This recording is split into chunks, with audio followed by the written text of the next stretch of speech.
All right, welcome into episode 9 of Taking the Field now.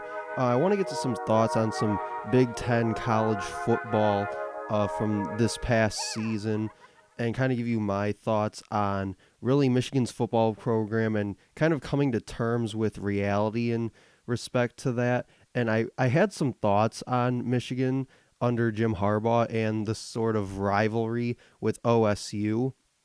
And really, I think the rivalry is dead at this point. I mean, Ohio State's won, what, 8 straight now? But after last season, I kind of came to terms with the fact that Michigan likely won't be an elite program in the foreseeable future. But not too many teams are nowadays, maybe 5 or 6 at most. And I think all others kind of fall under the category of very good to good, decent, or just flat out bad. And I think Michigan happens to reside in the first. They're consistently 10-2, 10-3, and I can live knowing that they won't really beat Ohio State with everything else considered. Being that they're 10-2 every year, they're a top 4 or 5 team in the conference every year. They're a top 15 team in the country every year. They'll have a chance at a New Year's Day bowl almost every single year, which they really need to start winning their bowl games because they've lost the last 3. And I know that some people want championships and they want the rings and things like that, but I think all things considered, it could be a lot worse. And I know that a lot of people will say that that's kind of a cop out and things like that. And I guess to a certain degree, they're kind of right. But to say that we're not an elite program now doesn't mean that they can't be elite in the next, 4, 5, 6 years or something. Because really, in my opinion, Jim Harbaugh is not going anywhere.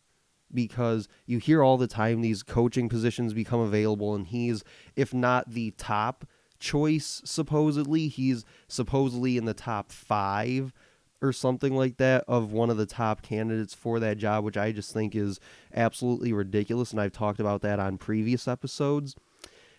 But the bottom line is he's not going anywhere, and people just need to understand that.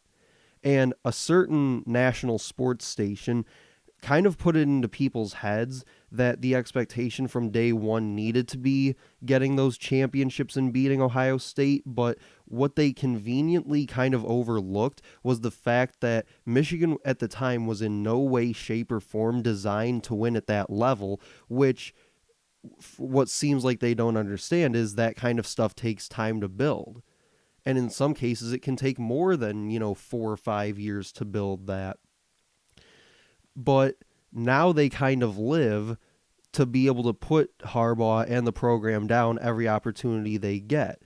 One of the more recent examples was a few weeks ago. Michigan's basketball team jumped in the rankings from unranked to number 4 in the nation. Now, rather than talk about the fact that this was tied for, I believe, the biggest leap in the rankings in the last 60 years or so, this station chose to talk about Jim Harbaugh losing to Ohio State and Ohio State winning the last 8 games in the rivalry, while they were supposed to be doing a show talking about releasing the college basketball AP Top 25 poll and discussing that.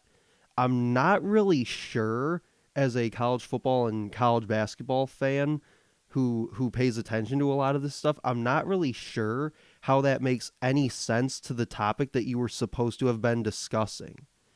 I mean, there's a time and a place to discuss those kinds of things.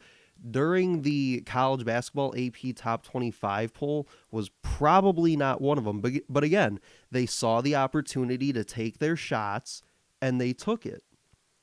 But Michigan still has work to do if they want to be able to get to that elite level, and I don't really think that they're anywhere near being finished with that process if that's where they're trying to go.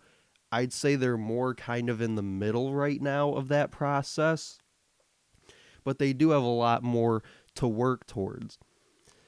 So that's kind of where they are and where they're going. But let's kind of take a look back at the decade that was for some of these Big Ten football teams, because Fox Sports posted a graphic on Instagram the other day showing the rankings between the Big Ten East and West of the overall Big Ten records for each team in the Big Ten for the past decade.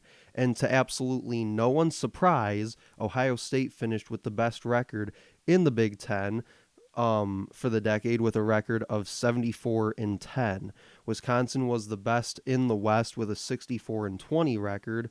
And really, I think that this graphic kind of reaffirmed what we kind of already knew, and that's that the East Division is the better division of the two by far. I mean, the East Division had 4 teams with 50 or more wins, being Ohio State, Michigan State, Penn State, and Michigan, and the West only had one such team, which was Wisconsin. Iowa finished 48 and something, but they didn't finish with over 50 wins. So only the West had only one team with 50 or more. And when you really look at it, the 4th best team in the East, which happened to be Michigan, would actually have finished second in the West. Teams 2 through 4 in the East behind Ohio State, which were Michigan State, Penn State, and Michigan, would have finished second to Wisconsin in the West in front of Iowa. And I tweeted the graphic out from Fox Sports the other day saying, do with this what you will. And I got some feedback on it. One comment said, what do I see? The number 4 team in the East is better than the number 2 team in the West. Hashtag realign. And that's kind of something I have already pointed to in this discussion. But I really think that this is the answer to this statistic. I mean, when you talk about realignment and kind of the divisions itself, and you look at the teams that have been going to the Big Ten championship game year in and year out, the Big Ten championship game started in 2011. In that time, Wisconsin and Ohio State have combined for 11 appearances in the Big Ten championship game over that time. And in those 11 appearances, they've matched up with each other 3 of those times. And OSU has gone the last 3 years winning all 3. And in those 3 games that they've won, they've faced Wisconsin 2 out of the 3. The title game needs to see some shakeup. Only 7 of the 14 Big Ten teams have really made it to the championship game, 3 of which have gone multiple times. Out of Wisconsin and Ohio State, the other one being Michigan State has gone twice. Maybe 3 times.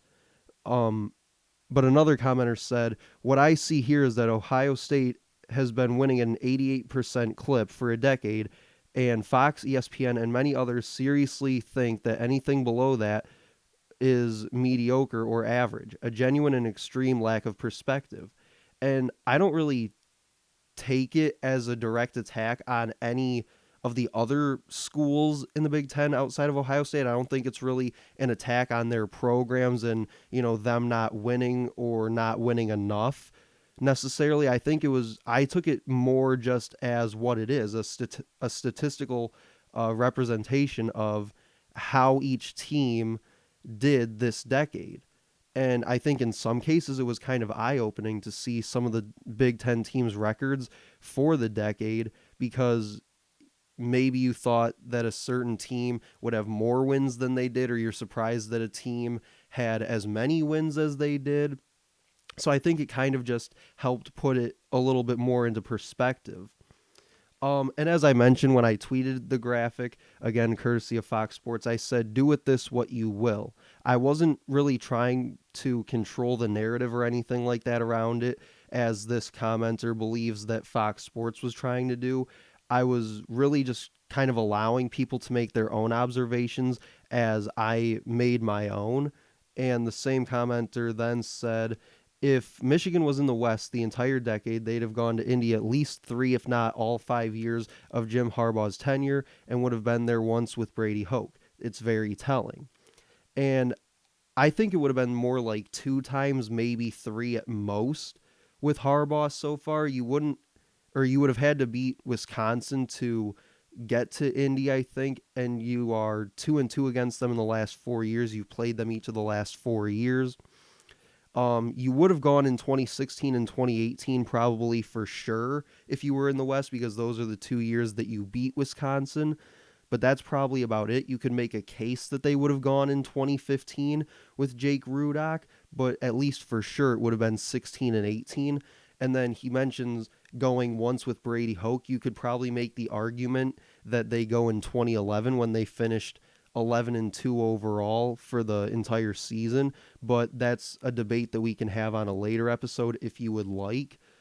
But I do think that the commenter is right, though. If Michigan were in the West from the jump, they probably are talked about as a program in a much more flattering way. But the Big Ten, I think, will never realign in a way that would allow something like this to happen, where you would see a team like Michigan go over to the West, because I think in a way it would almost be like rewarding Michigan for not being able to win the East and, not being able to beat Ohio State, which even I think if they went to the West, they'd probably still have to play the Buckeyes. But still, I feel like you would kind of be almost like rewarding Michigan for never beating them and never winning the East. But then when you look at some of the other teams that you could possibly move there, Michigan State kind of looks like they're on the decline now from where they were in the early to mid stages of the decade. So you wouldn't really want to move them to the West because they wouldn't have as much of an impact as they would have 4, 5, 6 years ago as they would now. And you wouldn't really dare to put Ohio State in the West because they own the Big Ten, especially in the East. So if you move them to the West, it's just going to be worse off for everybody else. And in fact, I think you almost make it easier for them to get to Indy if you move them to the West. And then geographically speaking, Penn State's too far east for it to make any sense to move them to the West. So really, if there were to be any sort of realignment, you would almost have to go with Michigan in that case. But as I mentioned, the Big Ten wouldn't do that because you'd essentially be rewarding them for winning nothing for the past 10 years.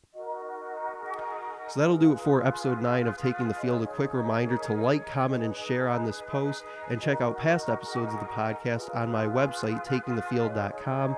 That's taking-the-field.com, or Google Taking the Field with Stevie Mac. You can also follow me on Twitter, where I talk a lot about sports, and you can see that image that I posted from Fox Sports that was on today's episode at Stevie Mac Media. I also have a Facebook page for the podcast at TTFW Stevie Mac.